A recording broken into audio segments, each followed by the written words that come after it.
وقالوا اتخذ الرحمن ولدا لقد جئتم شيئا إدا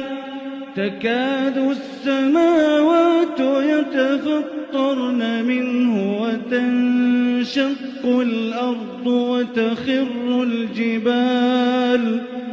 وتخر الجبال هدا أن دعوا للرحمن ولدا وما ينبغي للرحمن أن يتخذ ولدا إن كل من في السماوات والأرض إلا آتي الرحمن عبدا لقد أحصاهم وعدهم عدا وكلهم آتيه يوم القيامة فردا.